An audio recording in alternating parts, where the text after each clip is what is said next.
rapide. En 2019, à 2 reprises, c'était d'ailleurs à l'initiative du défunt général, paix à son âme, Delphin Kayimbi, j'ai validé le retour sous l'égide des Nations Unies de 2 colonnes. À 2 reprises, c'était des colonnes importantes d'éléments FDLR avec leurs dépendants, donc femmes et enfants, qui sont retournés au Rwanda. Donc s'il y avait vraiment des gens qu'on ne pouvait pas soupçonner de soutenir les FDLR, c'est bien nous, parce qu'on a fait cet exercice-là.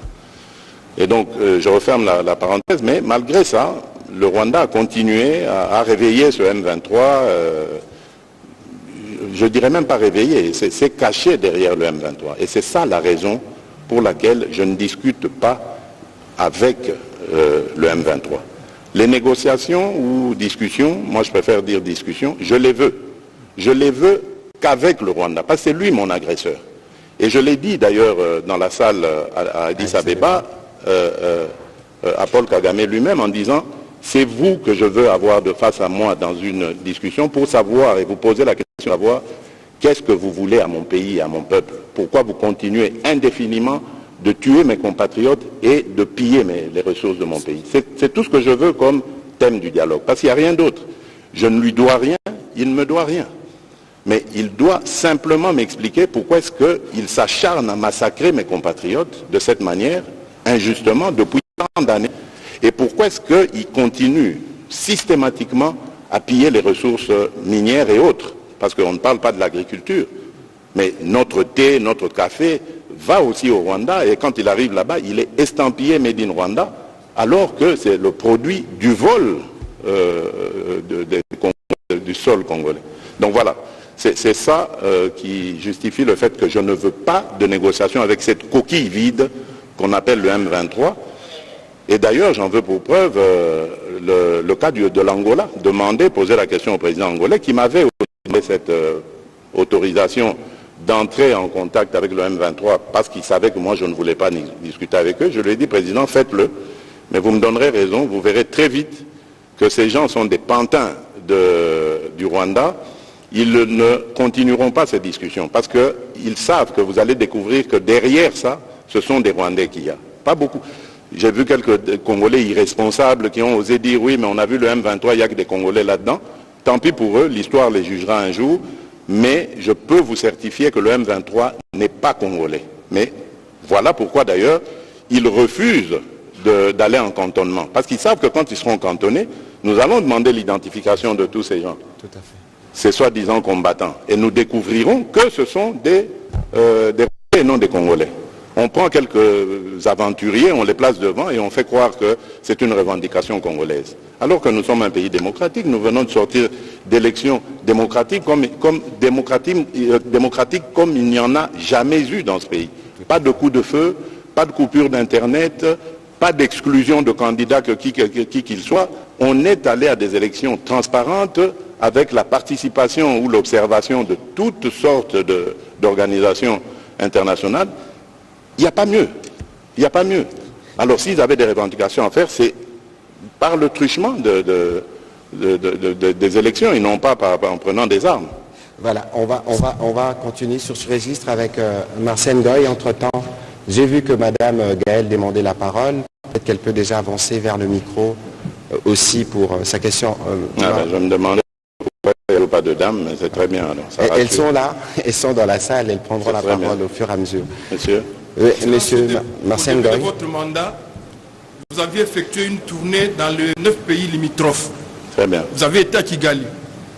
Et lorsqu'il y a eu les funérailles de feu Etienne Tshisekedi, votre père, votre défunt père, nous avons vu venir Kagame à Kinshasa pour vous consoler.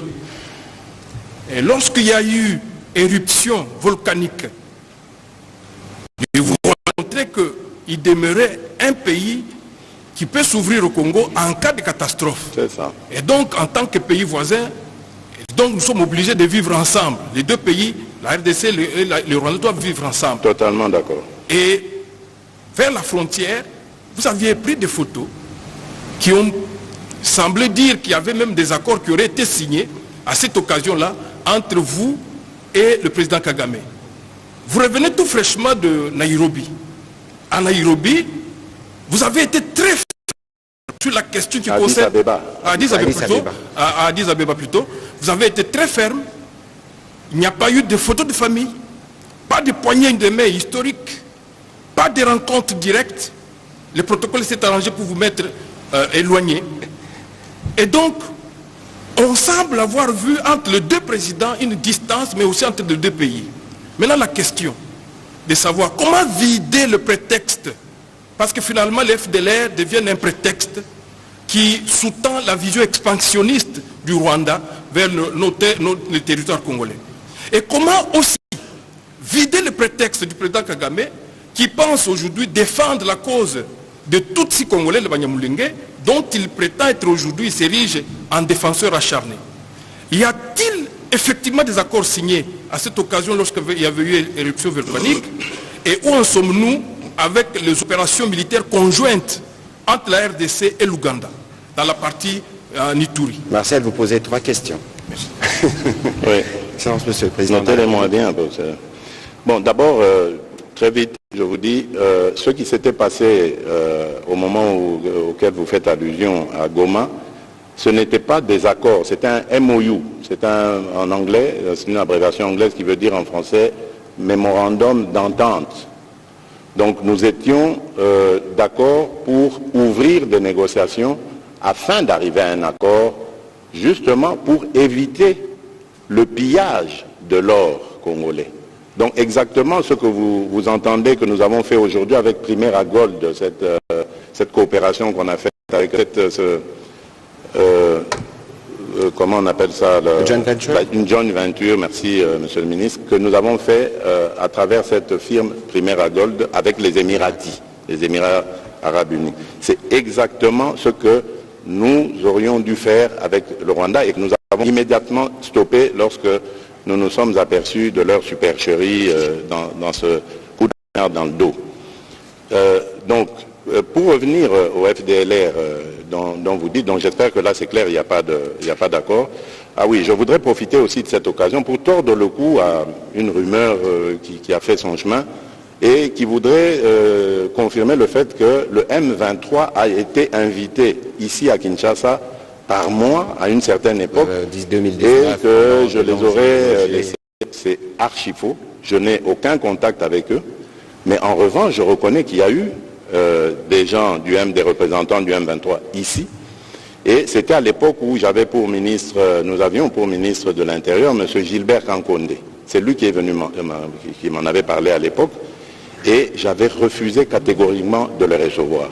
Parce qu'il promettait, disait-il, après qu'on les ait reçus, de trouver des solutions pour amener la paix à l'Est. À ce moment-là, ils ne nous agressaient pas encore, pour trouver des solutions. Je trouvais leur raisonnement farfelu, bien qu'ils disaient qu'il n'y avait aucune exigence, etc.